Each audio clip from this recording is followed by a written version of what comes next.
ഇത് നെസ്ലയുടെ പൊടിപ്പാലാണ്. ഇപ്പോൾ പാലില്ലാത്ത ഒരുപാട് അമ്മമാരും വർക്കിംഗ് മദേഴ്സൊക്കെ കോമൺ ആയിട്ട് ഉപയോഗിക്കുന്ന ഒരു ബ്രാൻഡാണ്. ഇപ്പം നെസ്ലയുടെ തന്നെ ക്വാളിറ്റി ചെക്കിങ്ങിൽ ഇതിലൊരു സെർലൈഡ് എന്ന ടോക്സിൻ കുഞ്ഞു മക്കൾക്ക് ഫുഡ് പോയ്സണിങ് പോലെയുള്ള ആരോഗ്യ പ്രശ്നങ്ങൾ ഉണ്ടാക്കുന്ന ബാക്ടീരിയയുടെ പ്രസൻസ് കണ്ടുപിടിക്കുകയും അവർ ഈ ബ്രാൻഡ്സ് ഒക്കെ നിങ്ങൾ തൽക്കാലത്തേക്ക് കുട്ടികൾക്ക് കൊടുക്കേണ്ട എന്ന് വിഡ്രോ ചെയ്യുകയും ചെയ്തു. അവരുടെ തന്നെ ഒഫീഷ്യൽ സൈറ്റിൽ ഏതൊക്കെ കൺട്രീസിലുള്ള പ്രൊഡക്റ്റാണ്, അതുപോലെ ഏതൊക്കെ പ്രൊഡക്ട്സ് ആണെന്ന് ഒഴിവാക്കണമെന്ന് കൃത്യമായിട്ട് പറഞ്ഞിട്ടുണ്ട്. അതിൽ SMA, നാൻ, ബെബ മുതലായ ബാച്ചസ് ആണ് അവർ നീക്കം ചെയ്തിട്ടുള്ളത്. അപ്പോൾ ഇന്ത്യയിൽ ഇതുവരെ ഇത്തരത്തിലുള്ള നെസ്ലയുടെ പ്രൊഡക്ട്സിന് ബാൻ വന്നിട്ടില്ല. എന്നാൽ ഒരു കൃത്യമായ ക്ലാരിറ്റി വരുന്നത് വരെ നമുക്ക് നെസ്ലയുടേതായ പൊടിപ്പാൽ തൽക്കാലത്തേക്ക് കുഞ്ഞുമക്കൾക്ക് കൊടുക്കാതെ ആൾട്ടർനേറ്റീവായ പൊടിപ്പാലുകൾ കൊടുക്കുക. അപ്പോൾ നിങ്ങളുടെ കുട്ടികളുടെ ഡോക്ടറുടെ നിർദ്ദേശപ്രകാരം നിങ്ങൾ പൊടിപ്പാൽ കൊടുക്കുക.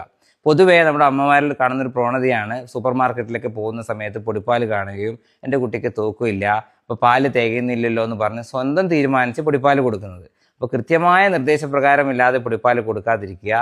6 മാസം വരെ കുഞ്ഞുമക്കൾക്ക് മുലപ്പാൽ മാത്രം നൽകാൻ ശ്രമിക്കുക.